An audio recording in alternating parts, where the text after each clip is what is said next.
Assalamualaikum warahmatullahi wabarakatuh. Halo, perkenalkan nama saya Restu Dwi Septo, mahasiswa Universitas Subang.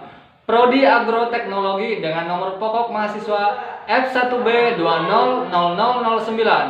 Saya di sini akan menjelaskan mengenai buku pendidikan Pancasila untuk perguruan tinggi yang dikarang oleh Dr. Ujang Sarda, SSH, MH, MIP.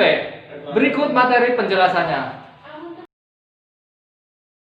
Resum buku pendidikan Pancasila untuk perguruan tinggi yang dikarang oleh Dr. Ujang Sarda, SSH, MH, MIP.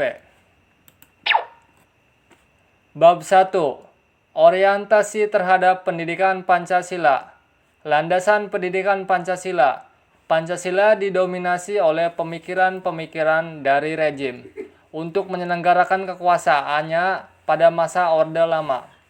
Pancasila ditafsirkan dengan nasionalis, agama, dan komunis atau naskom yang disebut dengan Trisila. Kemudian diperas lagi menjadi Eka Sila atau gotong royong. Tujuan pendidikan Pancasila.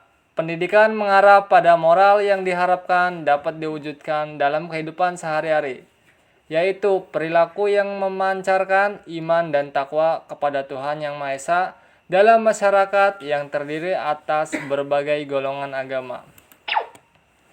Kemudian, bab 2, memahami sejarah Pancasila sebagai lambang negara Indonesia. Nama Pancasila diusulkan pada saat pidato Soekarno sebelum Indonesia merdeka, yang kemudian disahkan setelah Indonesia dinyatakan merdeka. Lambang negara Indonesia yakni burung Garuda Pancasila dan bendera merah putih serta bahasa Indonesia merupakan jati diri bangsa dan identitas bangsa. Lanjut ke bab 3 tentang memahami Pancasila sebagai sistem filsafat. Filsafat sebagai suatu proses yang diartikan dalam bentuk suatu aktivitas berfilsafat dalam proses pemecahan suatu permasalahan dengan menggunakan suatu cara dan metode tertentu yang sesuai dengan objeknya. Filsafat Pancasila dapat digolongkan sebagai filsafat praktis, sehingga filsafat Pancasila tidak hanya mengandung pemikiran yang sedalam-dalamnya atau tidak hanya bertujuan untuk mencari.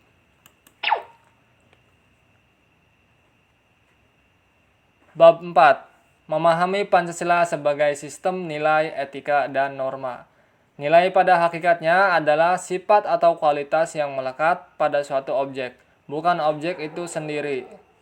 Etika adalah cabang filsafat modal, yaitu pemikiran, kefilsafatan tentang moralitas, problem moral, dan pertimbangan moral. Pancasila sebagai sumber segala sumber hukum secara objektif merupakan suatu pandangan hidup, kesadaran, cita-cita hukum, serta cita-cita moral yang luhur meliputi suasana kejiwaan, serta watak bangsa Indonesia yang manifestasinya diimplementasikan. Kemudian bab 5, memahami muatan sila-sila dalam Pancasila. Pancasila merupakan suatu kesatuan yang mana sila yang satu tidak dapat dilepaskan dari sila-sila yang lain. Keseluruhan sila dalam Pancasila merupakan suatu kesatuan organis atau suatu kesatuan keseluruhan yang bulat. Pancasila adalah bagian ajaran agama untuk menjunjung tinggi nilai-nilai perdamaian dan persamaan hak serta pengalaman agama dalam konteks bernegara. Lanjut ke bab 6 tentang memahami Pancasila sebagai ideologi bangsa dan negara. Ideologi nasional berupa kumpulan pikiran-pikiran rakyat yang mengandung pandangan tentang keadaan bangsa, memuat perspektif atau harapan masa depan bangsa, dan memberi arah serta dorongan bagi seluruh kegiatan manusia. Pancasila sebagai suatu ideologi bangsa dan negara Indonesia.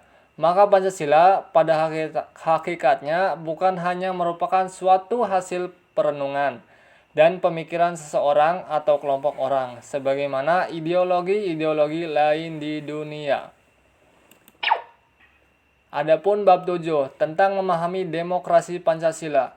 Dalam sejarah negara Republik Indonesia, Perkembangan demokrasi telah mengalami pasang surut. Masalah pokok yang dihadapi oleh bangsa Indonesia adalah bagaimana meningkatkan kehidupan ekonomi dan membangun kehidupan sosial dan politik yang demokratis dalam masyarakat. Prinsip demokrasi Pancasila adalah memerhatikan kepentingan semua golongan, lapisan masyarakat, berbagai daerah, suku, dan agama. Sebaliknya, tidak berprinsip pada kemutlakan suara terbanyak yang mengakibatkan tirani mayoritas dan juga tidak mendasarkan pada suatu kekuasaan minoritas yang dapat menimbulkan tirani minoritas. Lanjut ke bab 8 tentang memahami hak dan kewajiban asasi manusia dalam Pancasila. Pengertian hak asasi manusia secara teoretik dapat dijumpai pada pendapat Miriam Budiarjo yang mengatakan bahwa hak asasi adalah hak yang dimiliki manusia yang telah diperoleh dan dibawanya bersamaan dengan kelahirannya di dalam kehidupan masyarakat. Hak asasi manusia didasarkan pada konsep hukum kodrat, yaitu pada saat manusia di dalam rahim, dan pada konsep ketuhanan yang dapat dipahami bahwa manusia itu merupakan ciptaan Tuhan.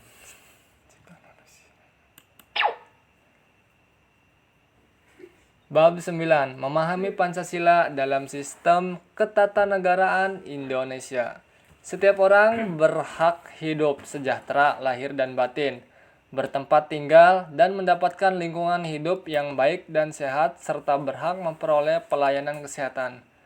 Negara menjamin kemerdekaan tiap-tiap penduduk untuk memeluk agamanya masing-masing dan untuk beribadat menurut agamanya dan kepercayaan itu. Dan tiap-tiap warga negara berhak dan wajib ikut serta dalam usaha pertahanan dan keamanan negara. Bab terakhir, yang ke-10, refleksi Pancasila sebagai paradigma reformasi dalam kehidupan bermasyarakat, berbangsa, dan bernegara. Secara filosofis, hakikat kedudukan Pancasila sebagai paradigma pembangunan nasional mengandung suatu konsekuensi bahwa dalam segala aspek pembangunan nasional kita harus mendasarkan pada hakikat nilai-nilai Pancasila. Hakikat manusia merupakan sumber nilai bagi pengembangan politik, ekonomi, sosial, budaya, pertahanan, dan keamanan Polexos Budham dan ditambah dengan kehidupan beragama. Sekian mengenai penjelasan pemaparan isi buku dari Pendidikan Pancasila. Kurang lebihnya mohon maaf. Wassalamualaikum warahmatullahi wabarakatuh.